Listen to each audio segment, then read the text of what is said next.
దేవుని వాక్యం నుండి అపోస్తలుడైన పౌలు కొలసీ సంఘానికి రాసినటువంటి పత్రిక, కొలసీ పట్టణంలో ఉన్నటువంటి సంఘానికి పౌలు రాసినటువంటి పత్రిక 3వ అధ్యాయము, కొలసీలకు రాసిన పత్రిక 3వ అధ్యాయము మొదటి 4 వచనాలు మనము మార్చి చదువుకుందామండి. కొలసీలకు రాసిన పత్రిక 3వ అధ్యాయము మొదటి 4 వచనాలు. Epistle of Paul to the Colossians, chapter 3 verses 1 to 4. Let us read responsibly. మార్చి చదువుకుందాం. If ye then be risen with Christ, seek those things which are above, where Christ sitteth on the right hand of God. 2వ వచనం, set your affections on things above, not on things on the earth. For ye are dead, and your life is hid with Christ in God. 4, when Christ who is our life shall appear, then shall ye also appear with him in glory. చదువుకున్న వాక్యము ప్రభు మన కొరకు దీవించిన గాక. ప్రభు యొక్క సహాయం కొరకు ప్రార్థన చేసుకుందాం. ప్రేమగల తండ్రి, పరిశుద్ధుడు అయిన మా దేవా, మీ పాదములకు స్తోత్రాలు వందనాలు చెల్లిస్తున్నాం. సమయంలో పాటల ద్వారా మనం గణపరచడానికి, పాటల ద్వారా తాజాపరచబడడానికి ఇచ్చిన ఆధిక్యత కొరకు స్తోత్రాలు తండ్రి. మీ వాక్యం చుట్టూ చేరి వచ్చి ఉంటున్నాం ప్రభా. మీ వాక్యము జీవము గలది, శక్తి గలది. మీ వాక్యం ద్వారానే మీరు సమస్తమును మీరు సృజించి ఉంటున్నారు. మీ వాక్యము తండ్రి అది అమూల్యమైనది. బంగారము కంటేను, మేలిమి బంగారము కంటేను, తేనె కంటేను, జుంటి తేనె దారుల కంటేను విలువైంది, మధురమైంది, శ్రేష్టమైంది. కాబట్టి తండ్రి, ఇటు మీ జీవపు వాక్యము నుండి మాతో మాట్లాడమని వేడుకొంచున్నాం తండ్రి. నేను అయోగ్యుని నన్ను మీ సన్నిధిలో ఒప్పుకొంచుతున్నాను ప్రభా. అవివేకిని అని ఒప్పుకొంచుతున్నాను, నిష్ప్రయోజకుడును అని ఒప్పుకొంచుతున్నాను తండ్రి. నన్ను నిత్య నిబంధన రక్తంతో కడగండి తండ్రి. మీరు మీ కృప చూపించి తండ్రి నన్ను వాడుకుంటే తప్ప ప్రభా ఈ సమయము ఏమాత్రం కూడా ప్రయోజనకరంగా ఉండదు కనుక తండ్రి, మీరే నన్ను సిలువ చాటున మరుగుపరుచుకునండి. మీ మాటలు, మీ సన్నిధి, మీ సింహాసనుని మీరు మాకు అనుగ్రహించండి. అట్లు మమ్మలను పురికొల్పండి. మీ వాక్యం ద్వారా మమ్మల్ని బలపరచండి. మీ వాక్యం ద్వారా మమ్మల్ని వెలిగించండి. మీ వాక్యం ద్వారా ప్రభా మీరు మమ్మల్ని కడిగి, మీ వాక్యం ద్వారా హెచ్చరించి మమ్మలను మీకు సమీపస్తులుగా చేసుకునండి. అట్లు మీ యొక్క నిత్య సంకల్పము ఈ దినము కొరకై దాన్ని మీరు సంపూర్ణంగా నెరవేర్చుకున్నామని, పరిశుద్ధాత్మ దేవుడే మాకు ఉపదేశకుడిగా ఉండునట్లుగా, సమస్తమును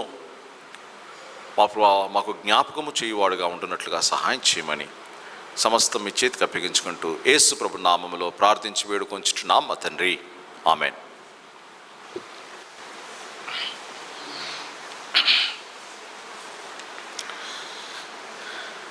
కొలసీలకు రాసిన పత్రిక 3వ అధ్యాయము మొదటి 4 వచనాలు మనం చదువుకున్నాం. అయితే ఇందులో చాలా లోతైనటువంటి విషయాలు ఉన్నాయి. అవి మనము ధ్యానిస్తే మనకు ఎన్నో విషయాలు ఇందులో మనకు కనిపిస్తాయి. ఇక్కడ గమనించినట్లయితే కొన్ని ప్రాముఖ్యంగా క్రీస్తు యేసు ప్రభువు ఏమై ఉంటున్నాడు అన్నటువంటి విషయాన్ని ఇక్కడ మనం చూస్తూ ఉంటున్నాం. ఇక్కడ మొదటి వచనంలో అంటాడు, మీరు క్రీస్తుతో కూడా లేపబడిన వారు అంటాడు. రెండవది 3వ వచనంలో చూసినట్లయితే మీరు ఆయనతో పాటు మృతి చెంది ఉంటున్నారు అంటాడు. తర్వాత 3వ వచనంలోనే మీ జీవము ఆయనలో దాచి ఉంచబడింది అంటాడు. తర్వాత 4వ వచనము ప్రాముఖ్యమైనది, క్రీస్తు ప్రభువే మనకు జీవమై ఉంటున్నాడు. అంతేకాకుండా 4వ వచనంలో చివరి భాగంలో చూసినట్లయితే ఆయన మహిమ యందు ప్రత్యక్షము కానయున్నాడు అన్నటువంటి విషయాన్ని పౌలు ఈ చిన్న భాగంలో ఆయన తెలియజేస్తూ ఉంటున్నాడు. ఇక్కడ మనము ఈ దినము ఒక్క మాటను మాత్రమే ధ్యానించడానికి ప్రయత్నిద్దాం. మనకు జీవమై ఉన్న క్రీస్తు ప్రభు మనకు ఏమై ఉంటున్నాడు అంటే, పౌలుని అడిగితే పౌలు క్రీస్తు ప్రభు మనకి ఏమై ఉంటున్నాడు అని అంటే పౌలు ఏమంటాడు? ఒక మాటలో చెప్పాలంటే ఆయన సర్వములో సర్వమై ఉన్నాడు అని.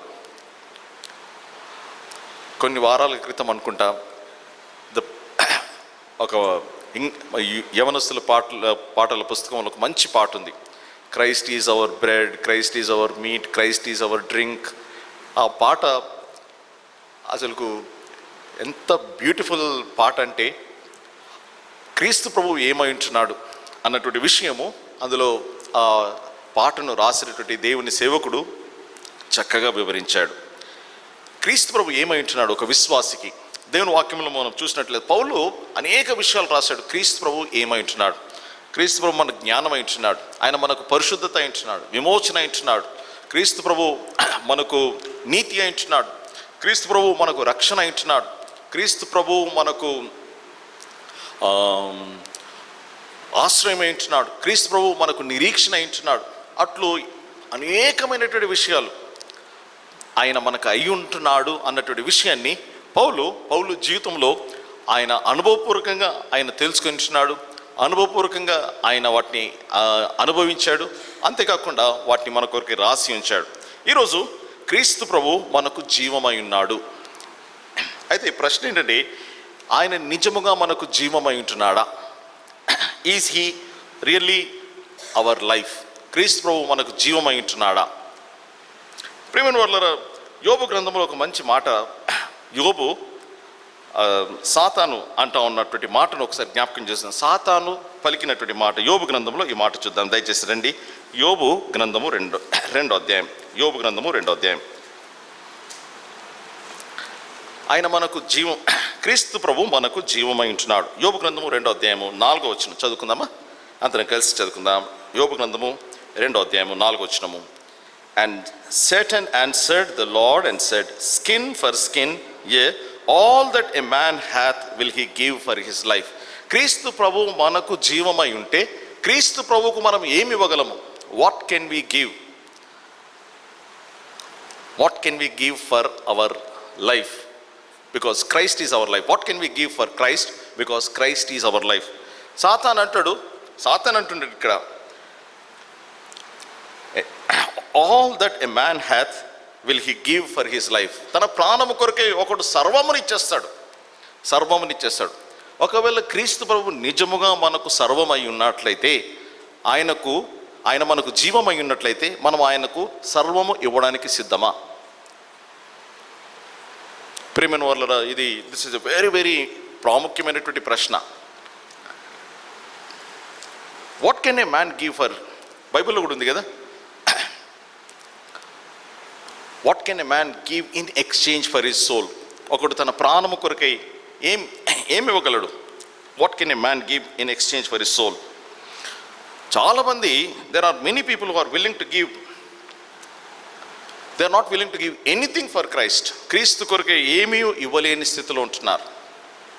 అంటే వారికి దాని అర్థం ఏంటంటే క్రీస్తు ప్రభు వారికి జీవము కాదు. He is not life for them. ప్రియమైన వారలారా, ఈ మాటల నుండి వాట్ కెన్ వి అండర్స్టాండ్? క్రీస్తు ప్రభు మనకు జీవమై ఉన్నాడు అనే మాట నుండి మనం ఏం అర్థం చేసుకోవచ్చు? దేవుని వాక్యములో మనం చూసినట్లయితే జీవము అనేటటువంటి మాట, అది Bible alone talks about life. ఈ జీవము అనే దాని గురించి వేరే గ్రంథంలో రాయబడ్డాడు. ఒకవేళ జీవం గురించి ఒక డాక్టర్ని అడిగితే, అయ్యా మీరు అనేకులను బ్రతికిస్తారు కదా, అనేకులకు జీవం పోస్తారు కదా, అనేకులను మరణం నుండి తప్పిస్తారు కదా, మరణమును జీవమును ఎంతో దగ్గరగా చూస్తారు కదా, జీవం ఏంటి అని ఒకవేళ డాక్టర్లను అడిగితే, ప్రియమైన వాళ్ళ డాక్టర్లకు, ఒక మెడికల్ డాక్టర్ ఆయన చేస్తాడు, మనుషుడు బ్రతికి ఉంటాడు, ఒక పశువుకు మనిషికి ఏం తేడా లేదు డాక్టర్ల దృష్టిలో. ఇది బ్రతికుంది, ఇతడు బ్రతికున్నాడు, ఇది కదులుతుంది, ఇతడు కదులుతున్నాడు, ఇది తింటుంది, ఇది మన మానవుడు కూడా తింటున్నాడు, ఈ మందులు ఇస్తే ఇతడు బ్రతుకుతాడు, ఈ మందులు ఇస్తే ఇది కూడా బ్రతుకుతుంది, జంతువు కూడా. డాక్టర్లకు వైద్యపరంగా చూసినట్లయితే, ఈ లోక సంబంధమైన రీతిగా చూసినట్లయితే పశువుల జీవితానికి మనుషుల జీవితానికి ఏ వ్యత్యాసం లేదు. కానీ దేవుని వాక్యంలో జీవము అనేది ఎంతో విలువైంది, ఎంతో అమూల్యమైంది. ఇక్కడ పౌలు రాస్తాడు, క్రీస్తు ప్రభు మనకు జీవమై ఉంటున్నాడు. దేవుని వాక్యంలో జీవము లైఫ్ అనేది 3 రీతులుగా చెప్పబడింది.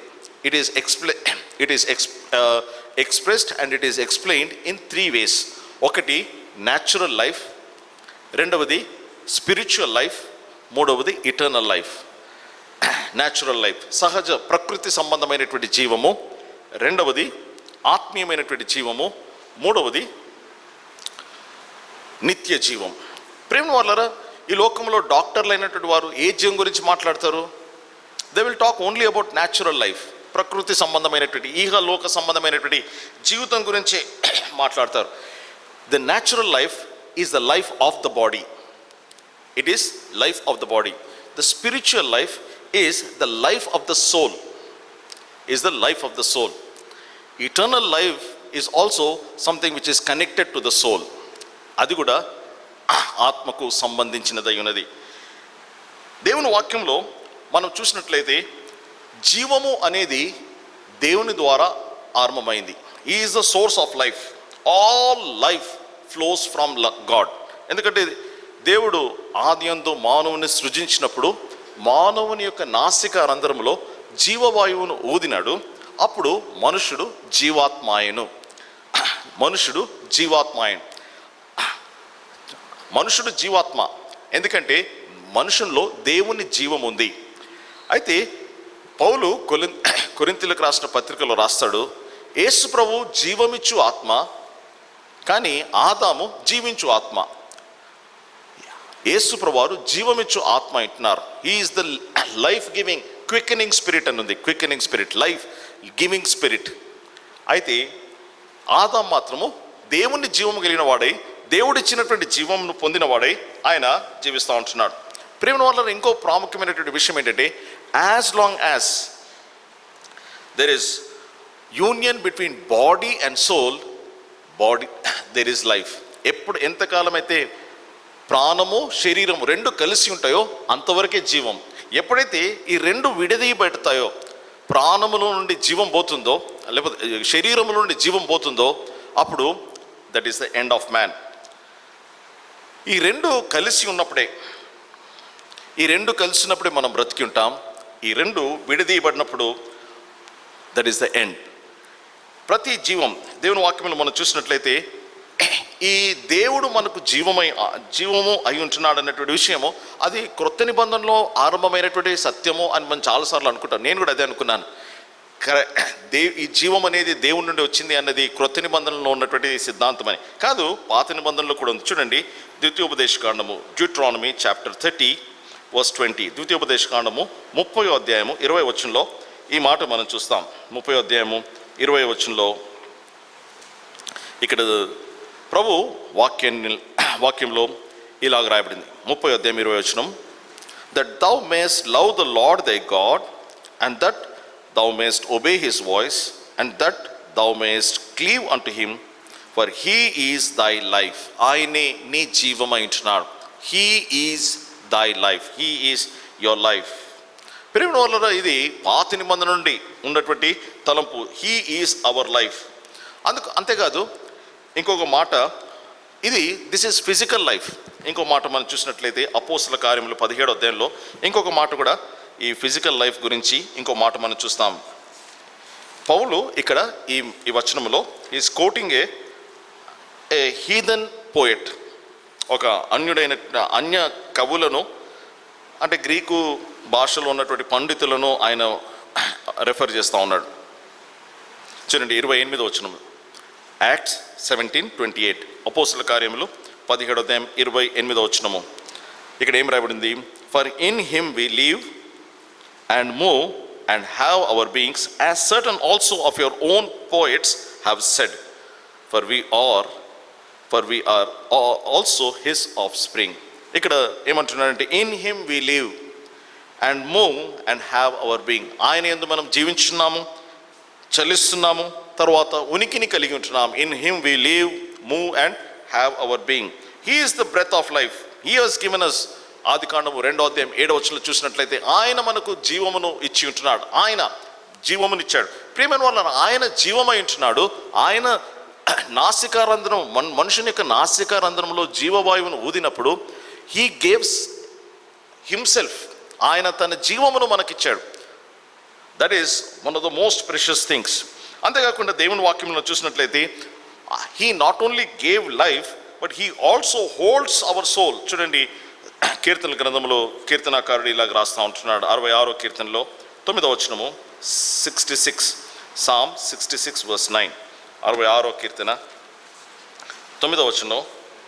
ఇక్కడ కీర్తనాకారుడు తెలుగులో చదువుతారండి. 66:9 జీవప్రాప్తులుగా, ఇంగ్లీష్లో అయితే who holdeth our soul in life. జీవప్రాప్తులుగా చేసినవాడు ఆయనే, జీవమును పొందుకున్నటువంటి వారిగా చేసినవాడు ఆయనే. He holds our soul in life. అంతేకాకుండా ప్రియమైన వాళ్ళ ఇంకొక ప్రాముఖ్యమైనటువంటి విషయం మనం చూసినట్లయితే యోహాను సువార్త 1వ అధ్యాయంలో కూడా మనకి ఈ మాట కనిపిస్తుంది. ఆయన యందు జీవముండెను, in him was life and life was the light of men. చూడండి, ఆ మాట కూడా చదువుకుందాం. యోహాను సువార్త 1వ అధ్యాయం. ఆయన యందు జీవముండెను, వెలుగై ఉండెను, ఆయనలో జీవముండెను. ప్రియమైన వాళ్ళ ఈ లోకములో origin of life comes from him. జీవమునకు ఆరంభము ఆయన ఇచ్చినాడు. అంతేకాదు, జీవము యొక్క ఉత్పత్తి ఆయన్నే. ఇంకొక దగ్గర రాయబడింది, he is the author of life. He is the author of life. ఆయన్నే జీవమునకు ఆధారము, జీవమునకు ఊట ఇచ్చినాడు, జీవమునకు ఆయన కర్త ఇచ్చినాడు. అంతేకాకుండా దేవుని వాక్యములు మనం చూసినట్లయితే ఈయన మనుషుని ఆయన కలుగజేసి ఉంటున్నాడు. మనుషుని యొక్క జీవము కొనసాగేటట్లుగా చేయవాడు కూడా ఆయన ఉంటున్నాడు. He is the one. అంతేకాకుండా యేసు ప్రభువారు ఆయన మన కొరకే ఈ లోకంలోకి వచ్చాడు, మానవుడుగా, అదే సమయంలో దేవుడుగా. ఆయన యేసు ప్రభు గురించి రాయబడింది, he is the God man, దైవ పురుషుడు అయించున్నాడు, దైవ పురుషుడు. అంతేకాకుండా హీ ఈజ్ అవర్ మీడియేటర్, ఆయన మన మధ్యవర్తి అయించున్నాడు. And we live because he intercedes for us. అందుకొరకు మనకు హెబ్రీయులకు రాసిన పత్రిక 7వ అధ్యాయంలో ఏం రాయబడిందంటే, he ever lives to make intercession for us. ఆయన నిత్యము మన కొరకై విజ్ఞాపన చేయవాడంటున్నాడు. he ever lives because he lives and intercedes for us therefore we are alive. ఆయన మన కొరకై విజ్ఞాపన చేయవాడంటున్నాడు కనుకనే మనము బ్రతికి ఉంటున్నాం, సజీవులుగా ఉంటున్నాం. He intercedes for us and he intercedes for us continually. అందుకొరకు ఇక్కడ మనం చూసినట్లయితే ever lives to make intercession. So unceasing intercession, ఎడతెగని విజ్ఞాపన ఆయన మన పక్షమును చేస్తున్నటువంటి కారణాన్ని బట్టి ఈ దినము మనము సజీవులుగా ఉంటున్నాం. అది ప్రశ్న ఏంటంటే, ఈ దేవుడు మన జీవమై ఉంటున్నాడా? ఈ దేవుడు మన జీవమై ఉంటున్నాడా?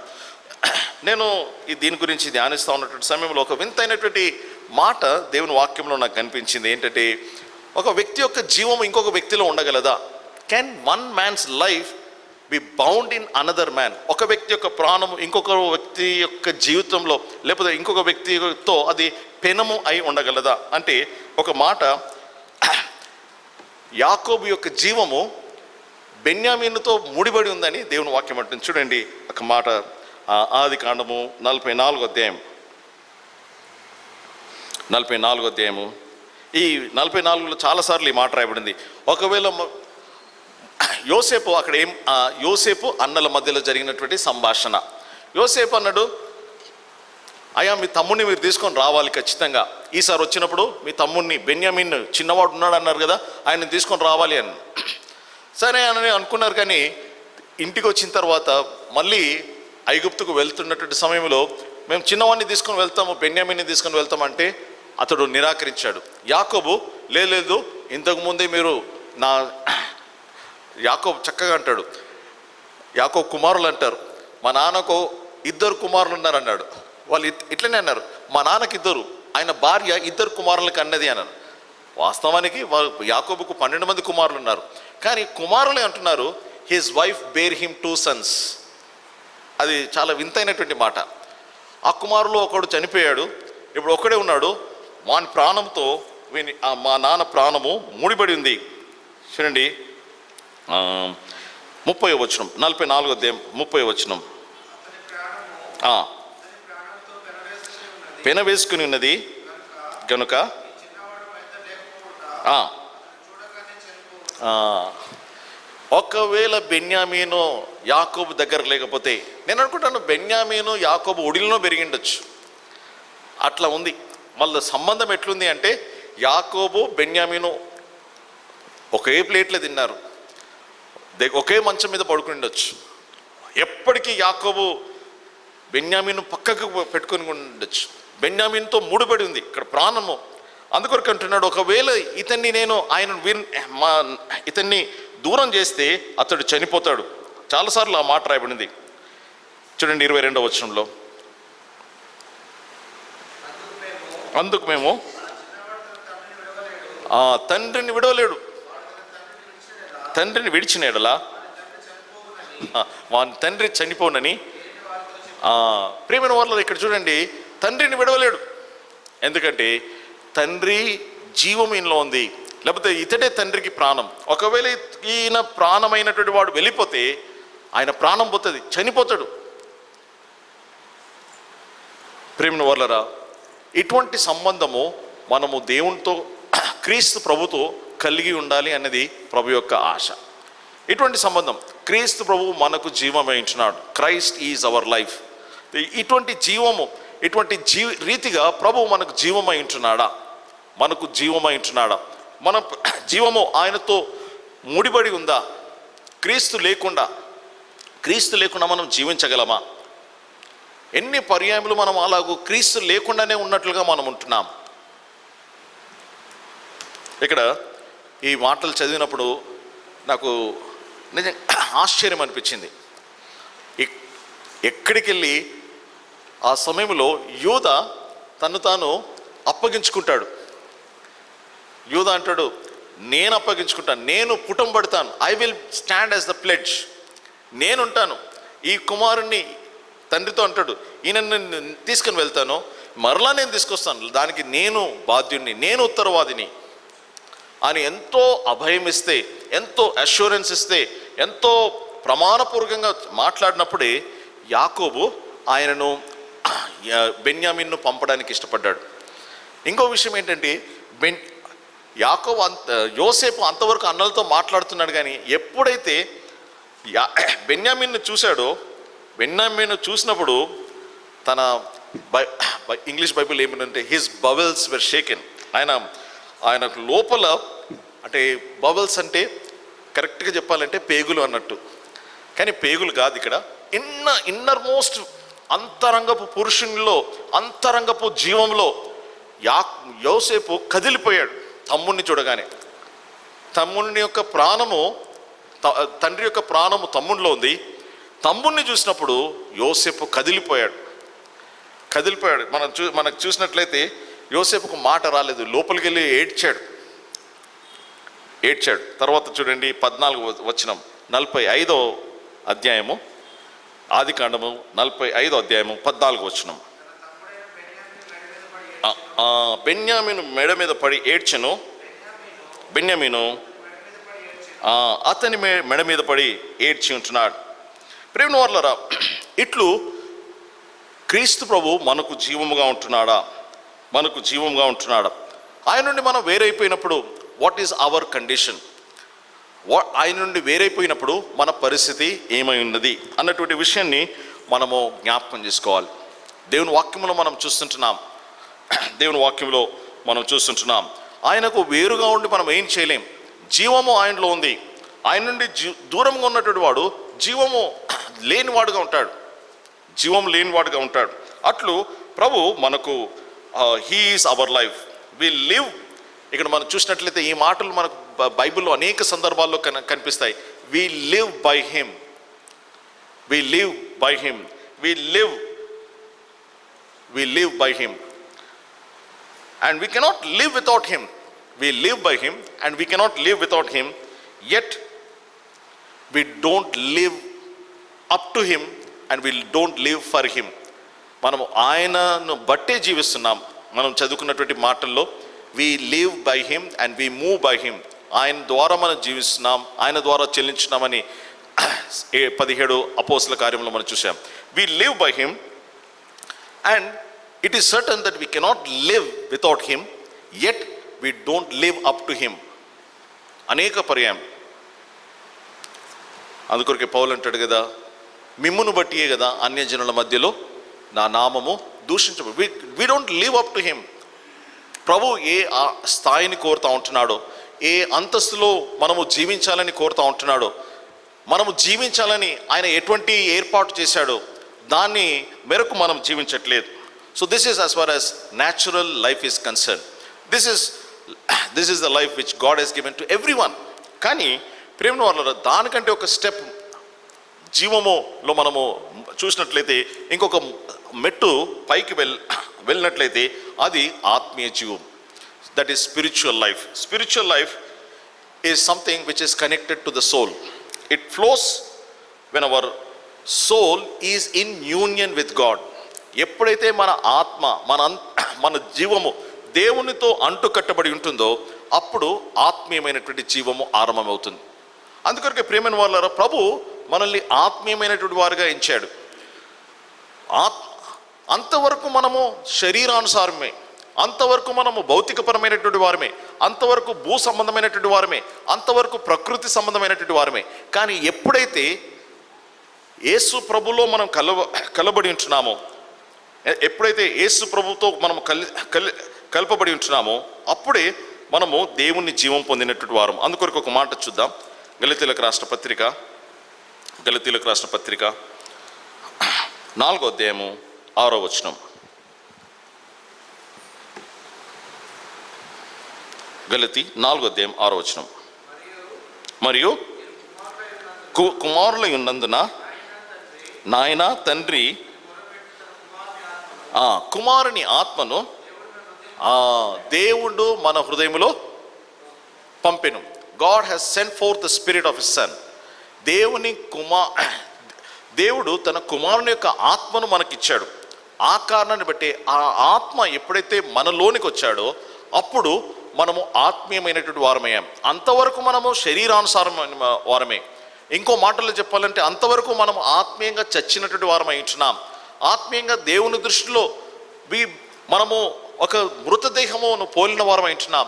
అంతవరకు దేవుణ్ణి ఎరగని వారిగా, దేవునికి దూరస్తులుగానే నిత్య నాశనానికే పాత్రమైనటువంటి వారమై ఉంటున్నాం. అందుకొరకే రోమీయులకు రాసిన పత్రికలు కూడా పౌలు ఈ ఆత్మను గురించి పూర్తి వివరణ మనకు, పరిశుద్ధాత్మ దేవుని గురించినటువంటి సంపూర్ణమైనటువంటి వివరణ మనకు పౌలు రోమా 8వ అధ్యాయంలో ఇస్తూ ఉంటున్నాడు. అంతవరకు మనము శరీరానుసారమైనటువంటి బుద్ధిని కలిగిన వారం అంటున్నాం. We were carnally minded till we came to know Lord Jesus Christ. యేసు ప్రభును ఎరిగే అంతవరకు కార్నల్ మైండ్. కానీ ఎప్పుడైతే యేసు ప్రభును ఎరిగి ఉంటున్నామో అప్పుడు he made us spiritually minded people. అంతేకాకుండా ఇక్కడ మనం చూసినట్లయితే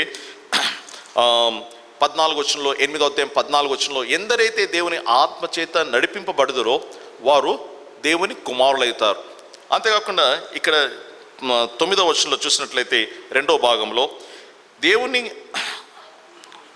if any man have not the spirit of Christ, క్రీస్తు ఆత్మ లేనివాడు తనవాడు కాడు. దేవుని సంబంధి కాడతడు. దేవుని క్రీస్తు ఆత్మను కలిగి ఉన్నటువంటి వాడే ఆయన సంబంధి అయించున్నాడు. ప్రియవర్లరా, there no union with Lord Jesus Christ except he brings it through the Holi Spirit God. పరిశుద్ధాత్మ దేవుని ద్వారాగా ఆయన్ని. అంతేకాకుండా యేసు ప్రభువారు ఆయన సమాధానకర్త అయినటువంటి అధిపతి అయించున్నాడు. He is the peacemaker by which, ఈ పరిశుద్ధాత్మ దేవుడు ఆయన చేసినటువంటి కార్యం ఏంటంటే మనల్ని దేవునిలో కలపడం మాత్రం కాకుండా, not only he made us spiritual people but he also made us partakers of the spiritual దైవ స్వభావములు మనల్ని పాలువాడుగా చేసి ఉంటున్నాడు. Made us partakers in the spiritual nature. దేవుని స్వభావములు మనల్ని పాలువారిగా చేసి ఉంటున్నాడు. ఇది పరిశుద్ధాత్మ దేవుడు చేసినటువంటి గొప్ప కార్యమైంటున్నాడు. పెరిగిన వాళ్ళ దేవుని వాక్యం మనం చూసినట్లయితే లూకా సువార్త 2వ అధ్యాయంలో ఇక్కడ ఒక మంచి మాట రాయబడింది. అక్కడ ఏం రాయబడింది? దేవదూత మరియతో మాట్లాడుతున్నాడు. మరియ అడిగింది దేవదూతను.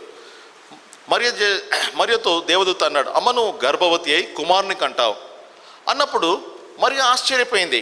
ఇది ఎట్లా సాధ్యము, నేను కన్యకను కదా. అప్పుడు దేవదూత స్పష్టంగా మరియతో అన్నాడు, మరియా పరిశుద్ధాత్మ దేవుడు నిన్ను ఆవరిస్తాడు. You will be overshadowed by the Holi Spirit and you will conceive a child who will be called the Holy One of God. దేవుని యొక్క పరిశుద్ధుడు, he will be called the Holy One of God. ప్రేమైన వాళ్ళ, ఎప్పుడైతే యేసు మరియా పరిశుద్ధాత్మ దేవుని ద్వారా కప్పబడి ఉందో, ఆవరించబడి ఉందో, పరిశుద్ధాత్మ దేవుని ద్వారా ఆమె కప్పబడిందో, అప్పుడు ఆమె గర్భవతి అయి దేవుని యొక్క పరిశుద్ధ కుమారుని కన్నది. అదే రీతిగా దేవుని యొక్క స్వభావం మనలోనికి రావాలి అంటే, యేసు ప్రభువారి యొక్క స్వభావం మనలోనికి రావాలి అంటే, మనం కూడా దేవుని ఆత్మ చేత కప్పబడిన వారమై we should be overshadowed by the Holi spirit of God. ఇది చాలా ప్రాముఖ్యమైనటువంటి విషయం. అంతేకాకుండా ఇక్కడ మనం చూసినట్లయితే this cannot happen by human effort. ఈ కార్యము మనము దేవుని స్వభావంలో పాలువారబడడం, దానికి ఏదో పరీక్ష రాసి మనం పొందలేము, లేకపోతే ఏదో కార్యాలు చేసి మనం పొందలేము. ఇది కేవలము దేవుని కార్యమే. అందుకొరకే యోహాను సువార్త 14:6 ఏం రాయబడింది? మనందరికీ తెలిసిన వచనమే, నేనే మార్గమును సత్యమును జీవమై ఉంటున్నాను, నా ద్వారానే తప్ప ఎవరును తండ్రి దగ్గరికి రాలేరు. So no one can come to the Father, no one can come into the spiritual experience except through Lord Jesus Christ, యేసు ప్రభు ద్వారానే. అంతేకాకుండా మనము మృతమైనటువంటి స్థితిలో ఉంటున్నాం. మృతమైనటువంటి స్థితిలో ఉన్నటువంటి మనలను ఆయన మాత్రమే బ్రతికించగలడు, ఎందుకంటే ఆయనలో జీవం ఉంది. గమనించండి, ఏ మనుషుడు తోటి మానవుణ్ణి బ్రతికించలేడు. ఏ మనుషుడు కూడా తోటి మానవుణ్ణి బ్రతికించి లేకపోతే అతన్ని జీవింపజేయలేడు, ఎందుకంటే ఈ మరణము అనేది అందరిలో ఉంది. So everybody is dead in sins and trespasses. ప్రతి ఒక్కరు పాపము చేత అతిక్రమముల చేత చచ్చిన వారై ఉంటున్నారు.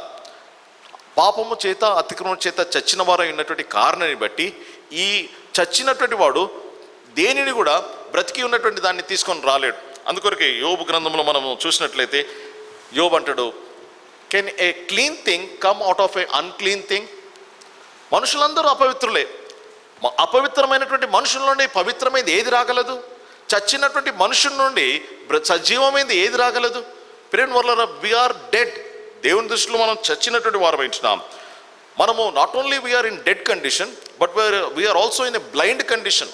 మనము చచ్చినటువంటి స్థితిలో మాత్రమే కాదు, మనము గుడ్డివారిగా ఉంటున్నాం. కాబట్టి ఈ ఆత్మని మనల్ని వెలిగించాలి. The spirit has to quicken us, quick and spirit has to enlighten us. So ఈ రెండు, పరిశుద్ధాత్మ దేవుడు మనల్ని వెలిగించాలి, పరిశుద్ధాత్మ దేవుడే మనల్ని బ్రతికించాలి. సో ఆయనే మనల్ని బ్రతికించాలి. ఆయన మనల్ని బ్రతికించితే తప్ప వి కెనాట్. అందుకొరకే దేవుని వాక్యంలో మనము మన ప్రాచీన స్వభావమును దేవుని వాక్యంలో మనం చూసినట్లయితే ఎటువంటి మన ప్రాచీన స్వభావం ఎట్లుంది, చచ్చిన స్థితి అన్నప్పుడు ఏ రీతిగా చనిపోయి ఉంటున్నాం అన్నది ఎహెజ్కేలు గ్రంథంలో ఒక మంచి విషయం రాయబడింది. 38వ అధ్యాయంలో చూస్తే అక్కడ ఒక లోయ కనిపిస్తుంది. ప్రవక్త ఆత్మ ద్వారా అతడు ఒక లోయలోనికి తీసుకుని వెళ్ళాడు. ఆ లోయ ఎట్లుంది అంటే విస్తారమైనటువంటి ఎముకలతో నిండిపోయింది. ఆ ఎముకలు కూడా ఎట్లున్నాయంటే అన్నీ కూడా ఎండిపోయినాయి. ఊహించుకోండి, మనం అప్పుడు అక్కడిక్కడ మనం కొన్ని స్థలాల్లో వెళ్ళినప్పుడు కొన్ని ఎండిపోయిన ఎముకలు కనిపిస్తాయి. ఎండిపోయిన ఎముకలు అంటే 10 సంవత్సరాల క్రితం ఎవరో ఏదో ఎద్దుది కానీ లేకపోతే మేకది కానీ లేకపోతే ఇంకేదో పశువుది ఎముకలు అక్కడ కొన్ని కనిపిస్తూ ఉంటాయి అక్కడిక్కడ.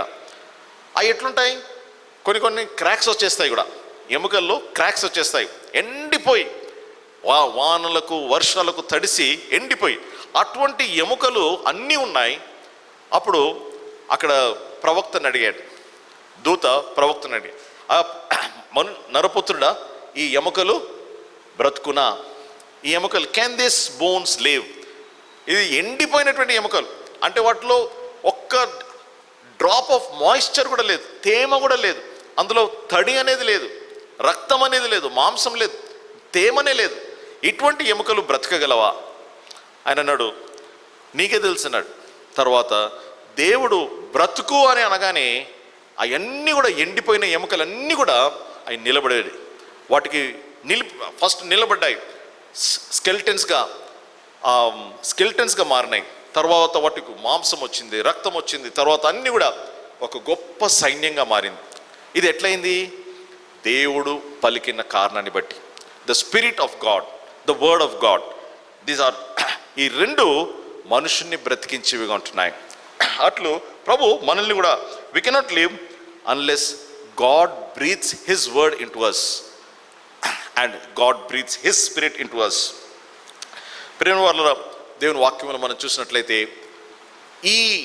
ఇటువంటి జీవము కేవలం అది దేవుని వల్లనే అది ఆరంభమైంది, దేవుని వల్లనే మనకు కలుగుతుంది అన్నటువంటి విషయము ఇక్కడ మనం చూస్తాం. So spiritual man, spiritual life. So ఈ ఆత్మ సంబంధమైనటువంటి జీవము అది దేవునిలో నుండే వస్తుంది. He is the author of the spiritual life, ఆయన్ని. కాబట్టి మనల్ని ఒక్కసారి ఆత్మ ద్వారాగా దేవుడు మనల్ని సంధించి, ఆత్మ ద్వారాగా వెలిగించి, ఆత్మ ద్వారాగా ఆయన మనల్ని బ్రతికించిన తర్వాత, క్వికెండ్ us బై ద స్పిరిట్, ఈ మాట కూడా బైబిల్లో మనం చూస్తాం. తన ఆత్మ ద్వారా మనల్ని బ్రతికించిన తర్వాత వి బికమ్ స్పిరిచువల్లీ క్వికెండ్ పీపుల్, తర్వాత వి స్పిరిచువల్ పీపుల్గా మారుతాం. ఈ ఆత్మయే మన ఆ జీవితానికి, రక్షణ జీవితానికి ఆత్మదేవుడు ఆరంభం. He is whole and soul. ఎలాగైతే యేసు ప్రభువు వారు మనకు సర్వములో సర్వమై ఇచ్చినాడు, the spirit of Christ is also all in all for us. ఎందుకంటే ఆత్మీయ రక్షణ పొందినటువంటి జీవితము, ఈ విశ్వాస జీవితం అనేది ఆత్మతో ఆరంభమవుతుంది, ఇది ఆత్మతోనే ముగించబడుతుంది, అది నిత్యత్వం వరకు కొనసాగుతుంది అలాగున. So we are born by the spirit. అందుకొరకు యోహాను సువార్త 3వ అధ్యాయములో మనం చూస్తాము, ఆత్మ మూలముగా జన్మించినది ఆత్మ ఉన్నది, శరీర మూలముగా జన్మించినది శరీరమునై ఉన్నది. మనము శరీర మూలంగా జన్మించాం, కానీ శరీర మూలంగా మనం పాపంలో జన్మించాం. కానీ దేవుని ఆత్మ ద్వారాగా మనము ఆత్మీయమైనటువంటి జన్మను పొందుకొని ఉంటున్నాం. అట్లు ప్రభు ఈ ఆత్మీయమైనటువంటి జీవమును మనకు ప్రసాదించి ఉంటున్నాడు. He has given us the spiritual life. This spirit of God, he is so complete, he is so full. ఆయన ఎంత పరిపూర్ణమైన వాడు అంటున్నాడంటే, ఆయన మన ప్రతి ఈ ఆత్మీయ జీవితాన్ని జీవించడానికి సమస్తమును చేయగలవాడు అంటున్నాడు. సో అందుకొరకే పేతురు రాస్తాడు, దైవభక్తి కలిగినటువంటి జీవితం జీవించడానికి దేవుడు సమస్తమును మనకిచ్చాడు. He has given us all things that pertain to God and godliness and life. జీవమునకును భక్తికి కావాల్సిందెల్లా కూడా యేసు క్రీస్తు ప్రభులో, పరిశుద్ధాత్మ దేవుడు మనకు సమస్తమును ఇచ్చాడు. That is how God is our spiritual life. యేసు ప్రభువారు మన ఆత్మీయ జీవం అంటున్నాడు. Is not only our natural life, he is the one who gave us that life. ప్రేమ వాళ్ళరా, he gave us that life. ఆయనను బట్టి మనము చలిస్తుంటున్నాం, ఆయనను బట్టి మనం బ్రతికింటున్నాం. He is the author of life. ఆయనలో ఆ జీవం ఉంది, ఆ జీవమును మనకిచ్చాడు. అట్లు మనము ఆ జీవమును పొందుకున్నాం. అంతేకాకుండా యేసు క్రీస్తు ప్రభు యొక్క ఆత్మ ద్వారాగా మనము ఆత్మీయమైనటువంటి జీవమును పొందుకునింటున్నాం. We obtained spiritual life through our Lord Jesus Christ. మూడవదిగా చూసినట్లయితే నిత్య జీవము. నిత్య జీవము, this is the life of heaven. Natural life is the life of the body, spiritual life is the life of the soul, but eternal life is the life of heaven, is the life of heaven. గమనించండి, spiritual life and eternal life, they are same in substance. అవి విషయంలో చూసినట్లయితే అవి రెండు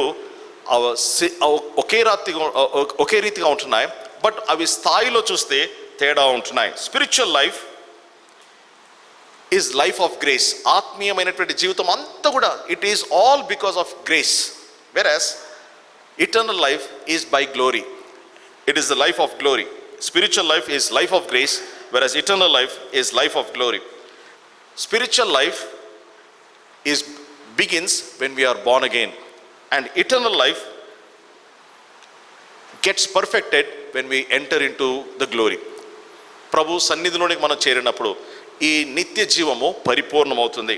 అంతేకాకుండా ప్రేమ వల్ల ఈ ఆత్మీయ జీవితానికి ఈ నిత్య జీవముకు ఉన్నటువంటి తేడా ఏంటంటే, spiritual life is like the life of a child, whereas eternal life is like the life of a man.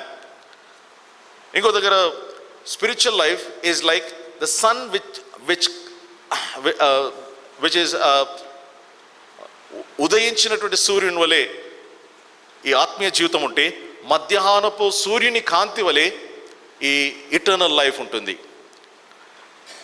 ఒక మొగ్గగా రోజ్ పువ్వు యొక్క మొగ్గగా ఈ స్పిరిచువల్ లైఫ్ ఉంటే, వికసించినటువంటి పూర్తిగా వికసించి ఫామ్ అయినటువంటి ఒక రోజ్ పువ్వు లాగా ఈ ఇటర్నల్ లైఫ్ ఉంటుంది.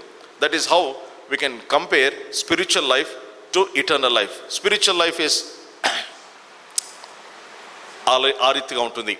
అంతేకాకుండా దేవుని వాక్యమును మనం చూసినట్లయితే ఈ eternal life is purchased and it is given to us. It is purchased. అందుకొరకే చూడండి, హెబ్రీయులకు రాసిన పత్రిక 5వ అధ్యాయము 9వ వచనంలో పౌలు ఇలాగా రాస్తూ ఉంటున్నాడు. హెబ్రీయులకు రాసిన పత్రిక 5వ అధ్యాయము 9వ వచనం, హీబ్రూ చాప్టర్ 5:9 చదువుతారండి.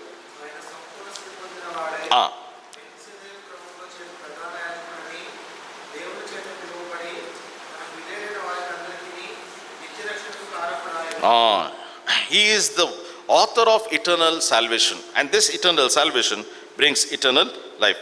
అంతేకాకుండా దేవుని వాక్యంలో ఈ నిత్య జీవం అనేది యేసు ప్రభు ద్వారా లభిస్తుంది అనేటువంటి విషయము పదే పదే మనకు యేసు ప్రభువారు మనకు యోహాను సువార్త 6వ అధ్యాయం 40వ వచనంలో ఈ మాట మనం చూస్తాం.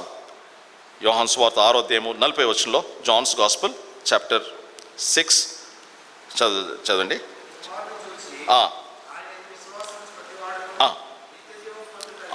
నిత్య జీవం పొందుటే నా అది తండ్రి చిత్తము.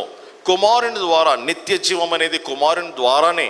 అందుకొరకే 1 యోహాను పత్రిక 5వ అధ్యాయం 12వ వచనంలో కూడా, 1 John 5th chapter 12th verse, అది కూడా చదువుదాం. 1 యోహాను పత్రిక 5వ అధ్యాయం 12వ వచనం, లేకపోతే 11, 12 చదువుదాం. 5, 11, 12.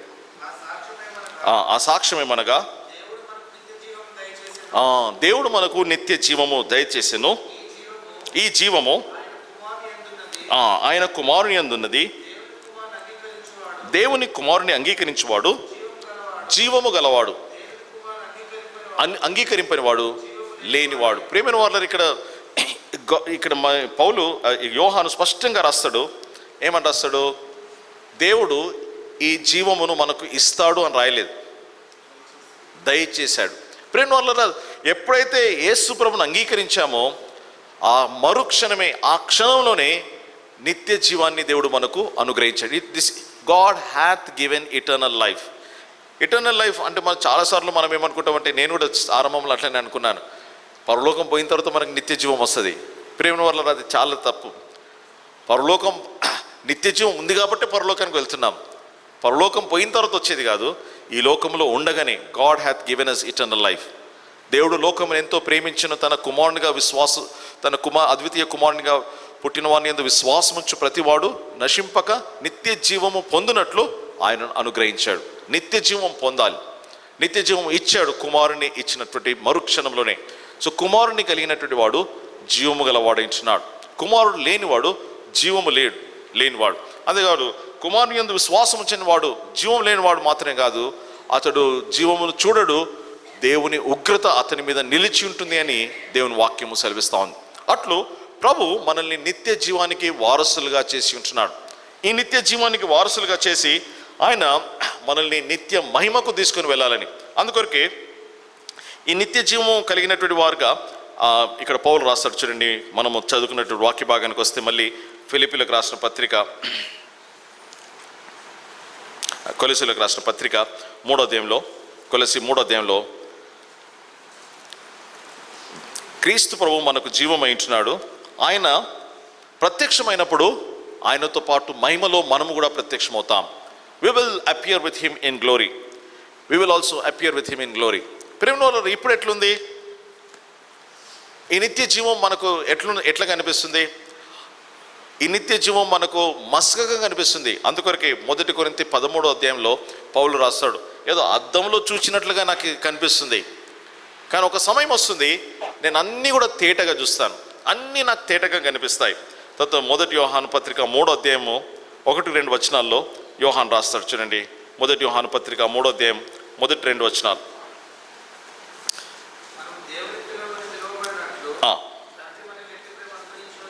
చూడండి, ఎరగదు. రెండవ వచనం, ఏలైనగా ప్రియులారా, ఇప్పుడు మనము దేవుని ఆత్మను కలిగి ఉంటున్నాము, యేసుక్రీస్తు ప్రభువునందు విశ్వాసం ఉంచినాము కాబట్టి మనము దేవుని పిల్లలం ఉంటున్నాం. అది మనకి ఇంకా ముందు ఏముందో అది ఇంకా పూర్తిగా ప్రత్యక్షపరచబడలేదు. కానీ ఆయన ప్రత్యక్షమైనప్పుడు ఆయనను ఉన్నట్లుగానే ఆయనను చూద్దాం కనుక ఆయనను పోలి ఉందుము. ప్రేమను వాళ్ళ this is the perfection of the eternal life. ఎప్పుడైతే ఇంకా అల్టిమేట్ దేవుని యొక్క చిట్ట చివరి ఉద్దేశము ఒక విశ్వాసి మహిమపరచబడేటటువంటి పూర్తి విషయం ఏంటంటే యేసు ప్రభు యొక్క పోలికలోనికి మార్చబడ్డాం. ఇక యేసు ప్రభులోనికి ఒక పోలికలోనికి మార్చబడినప్పుడు అవర్ గ్లోరీ ఈజ్ పర్ఫెక్టెడ్. మన మహిమ అది పరిపూర్ణం చేయబడుతుంది. ఇప్పుడు మనకున్నటువంటి మహిమ అది మస్కగా ఉంది, కొద్దిగానే ఉంది. దట్ ఈస్ అది మనకు పూర్తిగా ప్రత్యక్షపరచబడలేదు. కానీ ఒక్కసారి క్రీస్తు యేసు ప్రభువును మనం చూచినప్పుడు మనము ఆయన పోలికలోనికి ఆయన స్వరూపంలోనికి మార్చబడతాం. అప్పుడు ఆయన వల్ల మనము ఆయన స్వరూపమును పొందుకుంటాం. అప్పుడు that is the perfection of glory. అంతేకాకుండా పౌలు గలతీ సంఘానికి ఉద్దేశించి రాస్తూ అటువంటి మహిమ మనము అటువంటి మహిమకు పూర్తిగా మనము సమానంగా రావాలని పౌలు ఇక్కడ రాస్తాడు.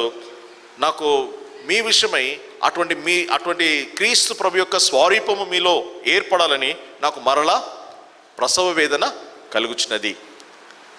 నాకు మరలా ప్రసవ వేదన కలుగుతుంది. అటువంటి స్వరూపం మీరు కలిగి ఉండాలి. అటువంటి స్వరూపంలోనికి మీరు రావడానికి ప్రేమ వాళ్ళ వేదన, ప్రసవ వేదన అంటే అన్ని వేదనల కంటే కూడా అది ఎంతో బలమైనటువంటి వేదన, ఎంతో భయంకరమైనటువంటి వేదన. అటువంటి వేదన నాకు కలుగుతుంది అని పౌలు ఇక్కడ రాస్తూ ఉంటున్నాడు. అట్లు క్రీస్తు ప్రభు ఆయన మనకు జీవమైంటున్నాడు. పౌలు ఆయన ఈ మాట రాస్తాడు, ఆయన మనకు జీవమైంటున్నాడు. This life is what Lord Jesus Christ promise to the thief. ఇదే జీవము నీకు ఇస్తాను అని ప్రభు దొంగకు వాగ్దానం చేశాడు. ఇదే జీవము కొరకై పౌలు కోరుకున్నాడు. చూడండి, ఫిలిప్పీలకు రాష్ట్ర పత్రికలో పౌలు రాస్తాడు చూడండి, ఐ డిజైర్ దిస్, 1వ అధ్యాయం 23వ వచనంలో ఇక్కడ రాస్తాడు.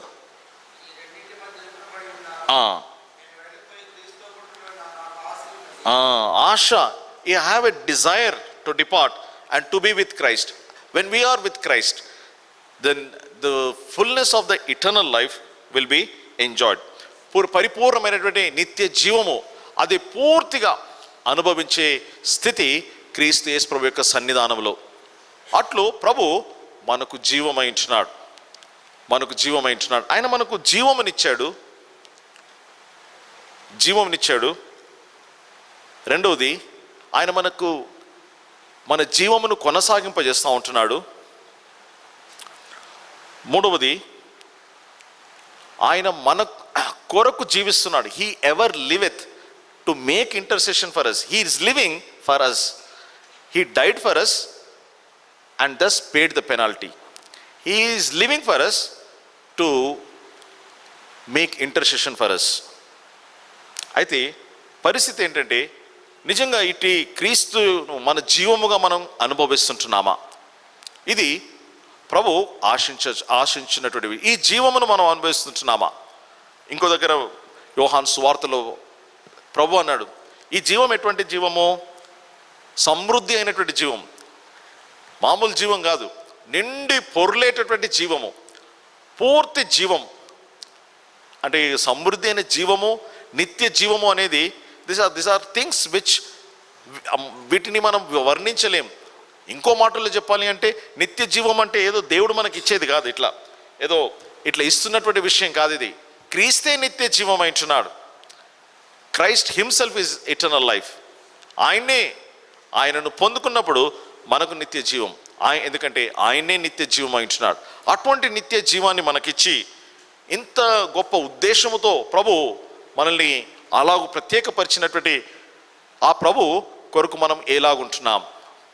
నిజంగా యాకోబు జీవము తన కుమారుని జీవముతో ముడిపడి ఉంది. అలాగూ మన జీవము క్రీస్తు ప్రభుతో ముడిపడి ఉందా? క్రీస్తు లేకపోతే బ్రతకలేను నేను అని చెప్పగలమా? దేవుని వాక్యం లేకపోతే నేను బ్రతకలేను, ప్రార్థన లేకపోతే, దేవుని సన్నిధిని అనుభవించలేకపోతే నేను ఉండలేను అని చెప్పగలమా? ప్రేమను వల్లరా, ప్రభు అలాగున మనల్ని సిద్ధపరచాలని మన కొరికి సర్వమును ఇచ్చాడు. He is hour everything. అన్నిటికంటే ముఖ్యమైనది ఆయన మన జీవమైంటున్నాడు. మరొకసారి జ్ఞాపకం చేసుకుందాం యోబు గ్రంథంలో ఉన్నటువంటి మాట, a man will give everything that he has for his life. ఒకవేళ క్రీస్తు ప్రభు మన జీవమైతే మనము అంతా ఆయనకి ఇవ్వడానికి సిద్ధంగా ఉంటున్నామా? ఆర్ ఇంకేదైనా మనం దాచిపెట్టుకొని అన్నీ ఇస్తాను కానీ ఇవి నేను ఇవ్వలేను అని చెప్పేవి ఏ ఉంటున్నాయా? అలా ఉన్నట్లయితే అది మనకు జీవం, క్రీస్తు కాదు మనకు జీవం. కాబట్టి అలాగున ప్రభువును మన జీవముగా పూర్తిగా అనుభవించినట్లుగా అట్లు ప్రభుతో మన జీవము ముడిపడి ఈ ఆత్మీయ యాత్రలో మనం ముందుకు సాగుటకు ప్రభు తన కృపను మనకు అనుగ్రహించును గాక. ప్రభు వాక్యాన్ని దీవించును గాక.